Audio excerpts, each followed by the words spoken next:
Hello everyone, आज का हमारा टॉपिक है electric field at a point due to a uniformly charge spherical cell.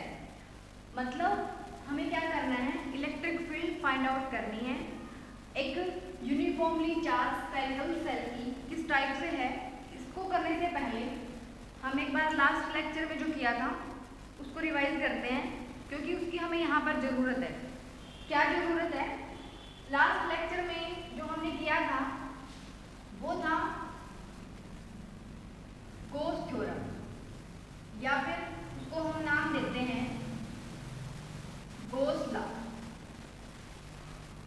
ये हम डिस्कस कर चुके, लेकिन क्योंकि हमें इसकी ज़रूरत है जो भी टॉपिक है, और ये टॉपिक ही नहीं, ऐसे कई सारे केस हम डिस्कस करेंगे।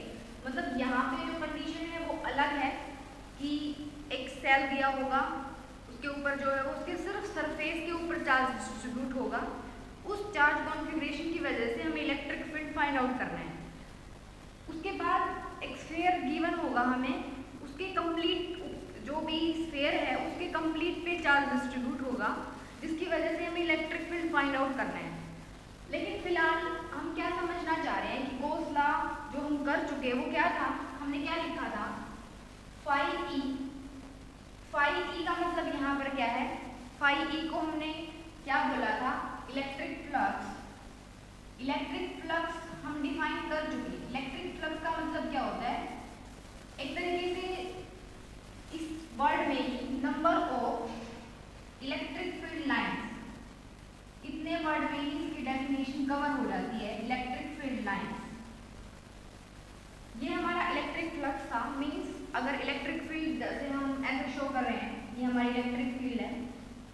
अगर हम कोई सरफेस लेके आए तो ये जो सरफेस है, कितनी इलेक्ट्रिक फील्ड लाइंस, कितनी number of electric field lines ये कंटेन करेगा, वो हमारा क्या है, इलेक्ट्रिक फ्लक्स है।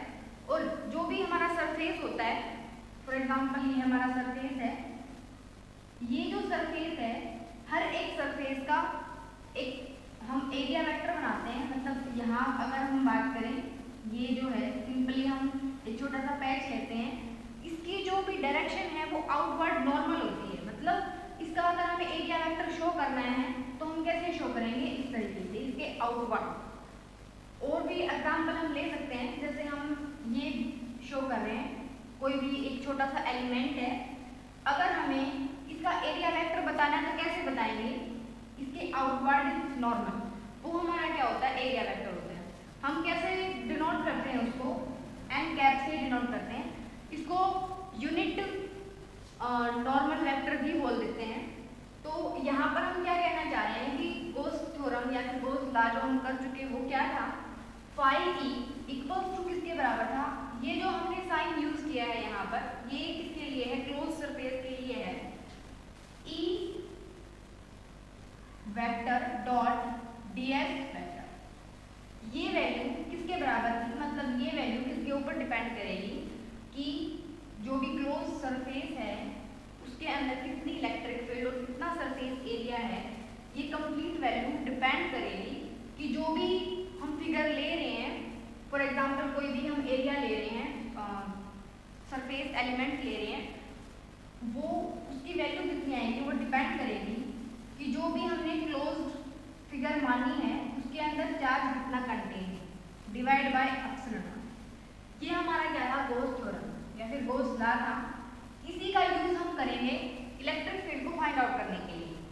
लेकिन इससे पहले, इस टॉपिक से पहले और इस टॉपिक के बाद हमें चाहिए यहाँ पर इलेक्ट्रिक फील्ड, मतलब हमें सिंपल ई चाहिए। वैसे हम डायरेक्शन भी बताएंगे, लेकिन डायरेक्शन हम सिर्फ गैस करके बताएंगे कि ये डायरेक्शन हो सकती है। ये जो भी हम कर रहे हैं फिलहाल, जो भी ये सिर्फ जो भी इलेक्ट्रिक फील्ड है उसकी मैग्नीट्यूड बताने के लिए यूज होता है, ना कि उसकी डायरेक्शन। डायरेक्शन हम कंडीशन को एनालाइज करके बताएंगे। जो भी डायरेक्शन है वो डायरेक्शन हम कैसे बताएंगे, जो भी कंडीशन है उसको एनालाइज करें। ओके, हमारा मेन जो भी टॉपिक है, मतलब मेन क्या है, हमें इलेक्ट्रिक फील्ड का मैग्नीट्यूड चाहिए। लेकिन यहाँ पे सिंपली क्या है, ई के ऊपर वेक्टर है, तो यहाँ पर इसको कैसे, जो भी यहाँ पर हमने हमने लिखा है, इसको कैसे मॉडिफाई करेंगे? तो इसको हम ऐसे मॉडिफाई करेंगे, यहाँ कोई भी सरफेस की बात कर रहे हैं हम, हमारा जो केस है उसी को लेकर डिस्कस करते हैं। हमारा केस क्या है? एक यूनिफॉर्मली स्फेरिकल सेल है, ये स्फेरिकल सेल है हमारी। ओके, ये जो भी इसका सरफेस है, सिर्फ सरफेस के ऊपर, इसके अंदर नहीं, सिर्फ इसके सरफेस के ऊपर हम चार्ज मान के चल रहे हैं कि वो जो चार्ज है वो कितना है, प्लस, जो भी प्लस क्यू है वो इसके ऊपर चार्ज है। इस चार्ज कॉन्फ़िगरेशन की वजह से हमें इलेक्ट्रिक फील्ड फाइंड आउट करना है। लेकिन इससे पहले हमने एक वर्ड और पढ़ा था, that is Gaussian surface. Gaussian surface हम क्यों ड्रा कर रहे थे? इस जो भी फिगर बनाई है हमने, इसके लिए जो गॉसियन सरफेस है वो कैसे ड्रा करेंगे वो भी हम देखेंगे। सिंपली हम इसकी बात कर रहे हैं, अगर हम डी एस वेक्टर की बात कर रहे हैं नॉर्मली, यहाँ पर एक गॉसियन सरफेस चूज करेंगे। वो गॉसियन सरफेस हम क्यों चूज करेंगे? यहाँ पर सिंपली हमें क्या चाहिए, ई का मैग्नीट्यूड चाहिए। तो ई जो है वो इंटीग्रेशन के बाहर आना चाहिए, मतलब ई की वैल्यू को क्या होना पड़ेगा, कांस्टेंट होना पड़ेगा। चाहे हम इस पॉइंट की बात करें, इस पॉइंट की बात करें, इस पॉइंट की बात करें, हर जगह पे जो इलेक्ट्रिक फील्ड है वो कांस्टेंट होना चाहिए। इलेक्ट्रिक फील्ड की वैल्यू सेम रखने के लिए अगर हम इसको ओपन करें, ओपन करने का मतलब क्या है, सपोज हम गॉसियन सरफेस कैसा ड्रा कर रहे हैं, स्फेरिकल ही ड्रा कर रहे हैं। जो भी स्फीयर के लिए जो भी गॉसियन सरफेस है वो स्फेरिकल ही ड्रा करते हैं। हर एक फिगर के लिए अलग अलग गॉसियन सरफेस को चूज करना पड़ता है। वो डिपेंड करता है कि बिकॉज हमें इलेक्ट्रिक फील्ड कांस्टेंट चाहिए, तो फिगर के अकॉर्डिंग या फिर केस के अकॉर्डिंग जो गॉसियन सरफेस है वो डिफरेंट होता है। अब यहाँ पर हम कोई भी जो भी ये हमने सरफेस बनाया है, जो गॉसियन सरफेस बनाया है, अगर इसकी एरिया वेक्टर हमें शो करना है तो हम कैसे शो करेंगे? आउटवर्ड नॉर्मल, मतलब इस तरीके से, ठीक है। और जो भी यहाँ पर जो भी चार्ज कॉन्फ़िगरेशन है, जो भी चार्ज कॉन्फ़िगरेशन हमने ली है, इसकी वजह से इलेक्ट्रिक फील्ड आउटवर्ड नॉर्मल ही जाएगी। तो उसको भी हमने यहाँ कैसे शो किया है, इस तरीके से। अगर हम जो भी केस था, सिंपली अगर इसकी बात कर रहे होते तो डिफरेंट, मतलब हम ऐसे शो नहीं कर सकते थे कि सिंपल हम जो भी है स्फेरिकल सेल है, इसका एरिया वेक्टर हमने आउटवर्ड नॉर्मल शो कर दिया, यहीं पे इसकी इलेक्ट्रिक फील्ड को बता दिया। बिकॉज जो भी कॉन्फ़िगरेशन है हर एक की वजह से अलग अलग आएगी। गॉसियन सरफेस चूज करने की वजह से जो भी, अगर हम बेशक यहाँ ले, यहाँ ले, फिर यहाँ ले, उससे कोई फर्क नहीं पड़ता, क्योंकि ई जो है हमारा ई अब सिंपली ई ही आने वाला है। मतलब ये जो सरफेस है, जो भी डी एस सरफेस है, डी एस सरफेस के बीच में और जो भी एन कैप है उसके बीच में हमारा एंगल कितना है, 0 डिग्री है। और जब हम इसको ओपन करेंगे, मतलब इसकी डायरेक्शन को शो करेंगे, तो हम इसको कैसे ओपन करेंगे? E vector N D S. यहाँ पे जो भी एन और डी एस है, इसको अगर हम ओपन करना चाहते हैं तो इसको कैसे ओपन करेंगे? ई एन कैप को अगर हम नहीं लिखें, मतलब दोनों के बीच में एंगल अगर 0 हो जाएगा तो वो कोस थीटा हो जाएगा, मतलब कोस थीटा क्या हो जाएगा? 0। जो कोस 0 है वो 1 होता है, कोस मतलब थीटा की वैल्यू को पुट किया हमने यहाँ पर 0 डिग्री, तो कोस 0 हमारा क्या होगा? 1 होगा। जब हम यहाँ पर वैल्यू पुट करेंगे तो हमारे पास सिंपल क्या आएगा? अगर हम एन कैप लिख रहे हैं तो यहाँ पर वेक्टर नहीं लिखेंगे,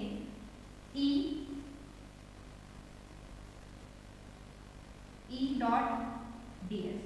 अब हम सिंपली क्या कर सकते हैं, इस ई को हम बाहर लिख सकते हैं, तो हमारा ये सिंपली इस तरीके से हो जाएगा। यहाँ पे हमें अब क्या करना है, सिंपली डी एस की वैल्यू पुट करनी है। डी एस मतलब जो भी हम ले रहे हैं, जो भी गॉसियन सरफेस ले रहे हैं उसका सरफेस एरिया है। और ये जो लिखा है हमने, ये जो वैल्यू है वो गॉसियन सरफेस के लिए, मतलब जो लूप बनाएंगे हम उसके लिए है। और क्यू अपॉन एप्सिलॉन का मतलब क्या है? यहाँ पे कोई भी चार्ज नहीं है जो भी गॉसियन सरफेस हमने बनाया है। जो चार्ज है वो तो R इक्वल टू R ही रहेगा। हम ऐसे नहीं बोल सकते कि जो भी हमने गॉसियन सरफेस बनाया है उसकी रेडियस हम सपोज R ले लेते हैं। हम ये नहीं बोल सकते कि जो भी क्यू है वो r के ऊपर डिस्ट्रीब्यूट है। तो जो भी r है वो सिर्फ q मतलब r रेडियस तक ही हमारा q जो है वो डिस्ट्रीब्यूट है, इससे इसके जो भी गॉसियन सरफेस है उसके ऊपर डिस्ट्रीब्यूट नहीं है। तो यहाँ पर हम कैसे कैलकुलेट करेंगे अब इलेक्ट्रिक फील्ड को? यहाँ पर हम 3 केस डिस्कस करेंगे। 3 केस किस तरीके से? फॉर एग्जाम्पल आपको एग्जाम में टॉपिक किस तरीके से आएगा, electric field at a point due to uniformly charge spherical shell, लेकिन आपको 3 केस वहां पर खुद से डिस्कस करने हैं। 3 केस का मतलब क्या है हमारा कि r equals to r less than r का मतलब है कि जो भी P पॉइंट है जिसके ऊपर हमें इलेक्ट्रिक फील्ड को फाइंड आउट करना है वो पॉइंट हमारा इस तरीके से होगा। तो जो भी P पॉइंट अगर यहाँ मान लें हम फर्स्ट केस ये डिस्कस करेंगे। सेकंड क्या डिस्कस करेंगे, जो भी r है वो इक्वल्स टू r हो, और जो भी थर्ड है r equals to r, sorry यहाँ पर जो भी r है वो ग्रेटर देन r। यहाँ पर जो भी स्मॉल r ले रहे हैं हम, small r for Gaussian surface, और जो भी बिग r हमने लिया है वो हमें गिवन होता है। जो यहाँ पर हमें जो फिगर है ये हम थ्योरी के अंदर लिखेंगे कि हमारे पास एक यूनिफॉर्मली चार्ज स्फेरिकल सेल है जिसके ऊपर q चार्ज डिस्ट्रीब्यूटेड है और जिसकी रेडियस जो है वो r है। तो अब हम इलेक्ट्रिक फील्ड फाइंड आउट करते हैं। सबसे पहले हम करेंगे r लेस देन r के लिए। तो r लेस देन r के लिए गॉसियन सरफेस भी अलग बनेगा। इसको हम हटा देते हैं यहाँ से। जो भी फर्स्ट केस के अकॉर्डिंग हम फिगर ड्रा करते हैं उसको कैसे ड्रा करेंगे, यहाँ पर फर्स्ट केस में इसने क्या बोला है, r लेस देन r बोला है। लेस देन r मतलब यहाँ पे कहीं, मे बी यहाँ पे भी हो सकता है, यहाँ पे भी हो सकता है। बस इसने क्या बोला है कि जो r है, जो फिलहाल हम r ले रहे हैं वो छोटा होगा जो भी बिग r है उससे। यहाँ पर ये गॉसियन सरफेस बनेगा हमारा, ये हमारा क्या बन गया गॉसियन सरफेस। ये हमारा ओरिजिन है, ओरिजिन से ये जो डिस्टेंस है वो हमारी r है, और यहाँ से ये जो डिस्टेंस है वो हमारी स्मॉल r है। ओके, अब क्या लिखना चाह रहे हैं हम, नॉर्मल हमें क्या लिखना है, फर्स्ट स्टेप क्या होगा हमारा, स्टेप फर्स्ट है हमारा, हमें इसको लिखना है। हम इसको मॉडिफाई करके पहले ही लिख चुके हैं, वो भी हमें यहाँ पर डिस्कस करना है। E this is for closed surface, ds equals to Q epsilon naught. अब यहाँ पर देखो E मतलब सिंपली E ही है। इसका मतलब क्या है, इसका मतलब ये है जो हमने लूप बनाया है, जो हमने गॉसियन सरफेस चूज किया है उसका सरफेस एरिया कितना है, उसका सरफेस एरिया कितना होगा। जो भी यहाँ पर सिंपल बात करें तो 4 पाई r स्क्वायर होता है, लेकिन यहाँ पे जो भी लूप है ये बहुत जरूरी है, हम ये ध्यान रखना बहुत जरूरी है। ये जो कंडीशन है वो सिर्फ लूप के लिए है, हम यहाँ पर 4 पाई r स्क्वायर नहीं पुट कर सकते, बिकॉज कंडीशन क्या है, r लेस देन r के लिए बोला है इसने। तो यहाँ पर हम ये जो अंदर वाली फिगर है यहाँ से लेकर यहाँ तक, इसका जो सरफेस एरिया है वो हमारा क्या होगा 4 पाई r स्क्वायर। तो यहाँ पर जब लिखेंगे 4 पाई r स्क्वायर लिखेंगे। अब यहाँ पर ये क्या बोल रहा है, Q की वैल्यू क्या है। अब अगर हम ध्यान से देखें जो भी Q है, Q तो कहाँ पर डिस्ट्रीब्यूट था, r रेडियस पे डिस्ट्रीब्यूट है, अंदर तो कोई चार्ज है ही नहीं। तो अंदर कोई चार्ज नहीं है तो इसका मतलब है जो चार्ज है उसकी वैल्यू क्या होगी हमारे पास 0। तो ये तो वैल्यू हमारी क्या होगी 0। ओके, तो अब हम यहाँ से अगर इलेक्ट्रिक फील्ड निकालेंगे तो वो भी हमारी क्या आएगी 0। इसका मतलब क्या है, जो भी इलेक्ट्रिक फील्ड है वो चार्ज की वजह से होती है, लेकिन अंदर कोई भी चार्ज है ही नहीं, तो इसका मतलब है इलेक्ट्रिक फील्ड वहाँ पर क्या होगी 0 होगी। तो ये हमारा फर्स्ट केस था r लेस देन r के लिए। अब हम डिस्कस कर रहे हैं r इक्वल्स टू r के लिए, यहीं पे डिस्कस कर लेते हैं r इक्वल्स टू r के लिए। मतलब अब हमारा कंडीशन, मतलब जो भी हमारी फिगर है वो कैसी बनेगी। अब हमारी कंडीशन बोल रही है कि r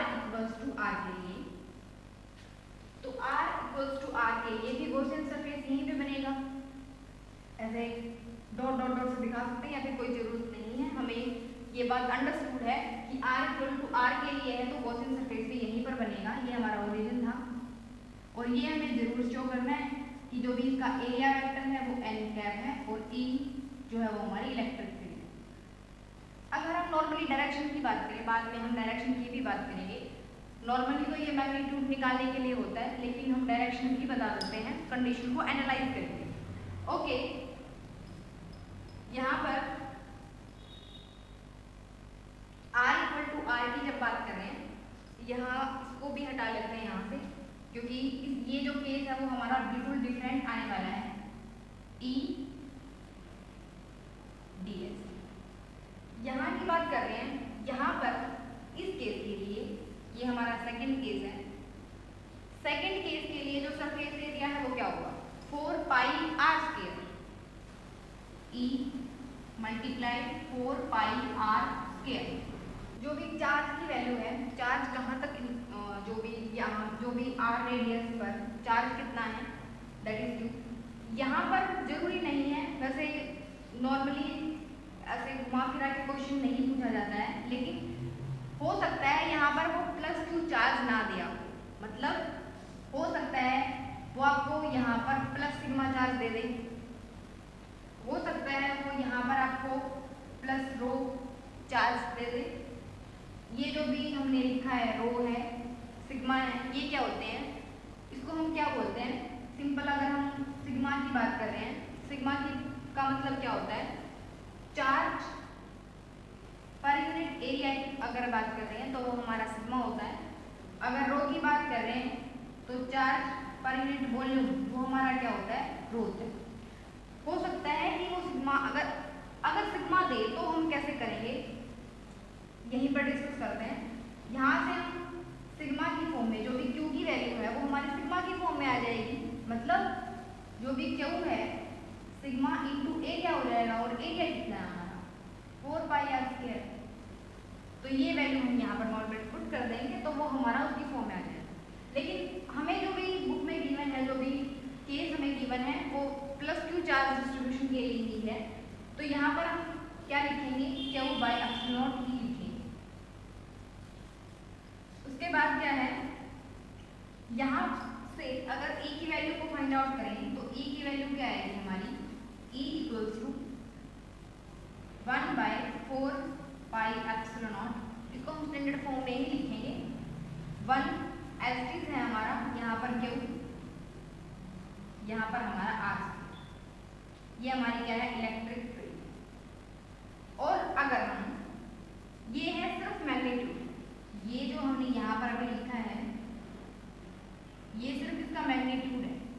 अगर डायरेक्शन की बात कर रहे हैं तो डायरेक्शन कैसे लिखेंगे, हम सिंपली कंडीशन को एनालाइज करके अगर बताना चाहें तो डायरेक्शन क्या होगी हमारी, एन कैप डायरेक्शन। मतलब अगर ये रेडियस क्या है हमारी, r है, मतलब r फिलहाल जो भी ये कंडीशन है वो r के लिए है, तो यहाँ पर जो भी डायरेक्शन है वो किसकी डायरेक्शन में होगी, मतलब इलेक्ट्रिक फील्ड की डायरेक्शन किसकी डायरेक्शन में होगी, r कैप की डायरेक्शन में। तो यहाँ पर हम नॉर्मली E की जो डायरेक्शन है वो बता सकते हैं कि यहाँ पर जो भी हमारी डायरेक्शन है वो क्या होगी, जो भी डायरेक्शन है वो किसकी डायरेक्शन में होगी, r कैप की डायरेक्शन। तो ये था हमारा r इक्वल्स टू r के लिए इलेक्ट्रिक फील्ड। उसके बाद हम बात कर रहे हैं जो हमने स्टार्टिंग में गॉसियन सरफेस बनाया था उसको लेकर, मतलब अगर r की वैल्यू ग्रेटर देन r है तो क्या होगा, तो यहाँ पर हम नॉर्मली बनाते हैं, तो उसके लिए बिकॉज इसने r ग्रेटर देन r बोला है तो गॉसियन सरफेस कैसे बनेगा, ऐसे, मतलब बाहर बनेगा। इसके लिए वैल्यू कैसे लिखी, यहाँ पर प्लस सिग्मा और प्लस रो नहीं है, तो उसके लिए हम सिंपली लिखेंगे, सबसे पहले जो स्टेप है हमारा वो यही है, हमें सिंपल यही लिखना है, क्या हुआ यहाँ पर ये जो हमने लूप के लिए लिखा था, अब हमारा लूप जो है वो r इक्वल्स टू r के लिए है, स्मॉल r पे है, तो यहाँ पर जो भी सरफेस एरिया है वो भी किसका होगा, 4 पाई r स्क्वायर। ये कंडीशन लूप के लिए है। यहाँ पर जो चार्ज है, जितनी आर पे डिस्ट्रीब्यूट है वो उतनी ही आर पे डिस्ट्रीब्यूट रहेगा। तो यहाँ पर क्या हो बाई एप्सिलॉन नॉट, यहाँ से ई की वैल्यू नॉर्मली निकाल सकते हैं 1/4 पाई epsilon not Q R square. अगर हम एक आर ले रहे हैं जिस तरीके से वही आर लेंगे, कहीं पे भी ऐसे स्मॉल आर या फिर ये वाला आर यूज नहीं करेंगे। हम यहाँ पर ये वाला आर ले रहे हैं तो यहाँ पर भी हम यही वाला आर लेंगे। ये हमारी क्या होगी मैग्नीट्यूड है इलेक्ट्रिक फील्ड का for R greater than R के लिए। अगर डायरेक्शन बता रहे हैं तो डायरेक्शन कैसे बताएंगे, वही हमारी आर कैप की डायरेक्शन है। इलेक्ट्रिक फील्ड की जो डायरेक्शन है वो आर कैप की डायरेक्शन है। जब डायरेक्शन बता रहे हैं तो इसके ऊपर हमें वेक्टर भी लगाना है, और जब हम सिर्फ मैग्नीट्यूड बता रहे हैं तो यहाँ पर वेक्टर की कोई जरूरत नहीं है, यहाँ पर सिंपली हम ए ही लिखेंगे। ये हमारे तीनों केस हम डिस्कस कर चुके। अब हम क्या बनाना चाह रहे हैं, ग्राफ बनाना चाह रहे हैं। ग्राफ किस तरीके से बनाएंगे, मतलब ग्राफ हमें क्या शो कैसे बनाना है वो देखो।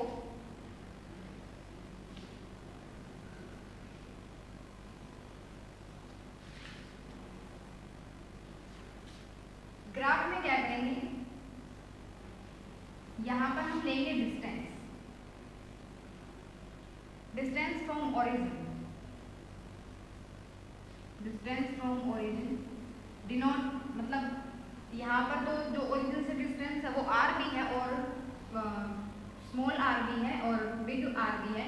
तो यहाँ पर हम सिंपली फिलहाल आर लिख रहे हैं। यहाँ पर हम क्या लिख रहे हैं, लिखेंगे इलेक्ट्रिक फील्ड की वैल्यू को लिखेंगे।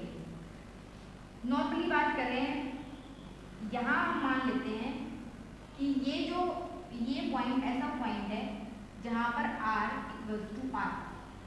ओके, अगर r लेस देन की बात कर रहे हैं, एक तरीके से ओरिजिन ही होगा हमारा ये। लेस देन r की जब बात कर रहे हैं तो कोई भी इलेक्ट्रिक फील्ड नहीं थी, तो हम यहाँ पर कुछ नहीं बनाएंगे। यहाँ पर हम डायरेक्ट वैल्यू क्या डाल रहे हैं, जो भी r इक्वल्स टू r के लिए तो हमारी वैल्यू आई थी उसको हम यहाँ से शो कर रहे हैं, क्योंकि यहाँ पे हम इलेक्ट्रिक फील्ड की वैल्यू को ऐसे दिखा रहे हैं 1/4 पाई एप्सिलॉन नॉट r। यहाँ पर हमारा क्यू था, यहाँ पर हमारी वैल्यू है, मतलब हमने इसको इस तरीके से शो कर दिया। लेकिन जैसे जैसे हम r ग्रेटर देन r की बात कर रहे हैं तो वैल्यू क्या आई थी हमारी 1/r। मतलब ओरिजिन से जैसे जैसे दूर जा रहे हैं तो ये जो वैल्यू है वो हमारी क्या होगी, डिक्रीज होगी। तो जो भी ग्राफ की बात कर रहे हैं तो वो हमारा इस तरीके से आएगा। इसको हम ऐसे मिला सकते हैं, मतलब r इक्वल्स टू r की बात कर रहे हैं तो ये नॉर्मली ऐसे हो। यहाँ पर हम कुछ भी नहीं बनाएंगे क्योंकि यहाँ लेस देन r के लिए जो भी वैल्यू थी हमारी वो 0 थी। ठीक है, ये हमारा ग्राफ था। जो भी टॉपिक था हमारा electric field uniformly charge spherical cell के लिए। यहाँ पर सेल का मतलब क्या है कि उसके अंदर चार्ज डिस्ट्रीब्यूट नहीं है, वो सिर्फ सरफेस के ऊपर डिस्ट्रीब्यूट है। हमें सिर्फ एक ही बात का ध्यान रखना है यहाँ पर, दैट इज गॉस लॉ।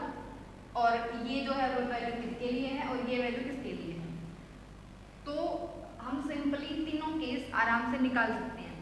ठीक है, नेक्स्ट हम डिस्कस करेंगे जो भी एक स्फीयर के लिए जहाँ पर जो भी चार्ज है वो कंप्लीट डिस्ट्रीब्यूट होगा, उसके अंदर कंप्लीट किस तरीके से, ऐसे सपोज ये स्फीयर हमें गिवन है, उस पर कंप्लीट पे चार्ज डिस्ट्रीब्यूट होगा, तब हम कैसे निकालेंगे इलेक्ट्रिक फील्ड को। ओके, तो नेक्स्ट लेक्चर में मिलते हैं। Okay, thank you.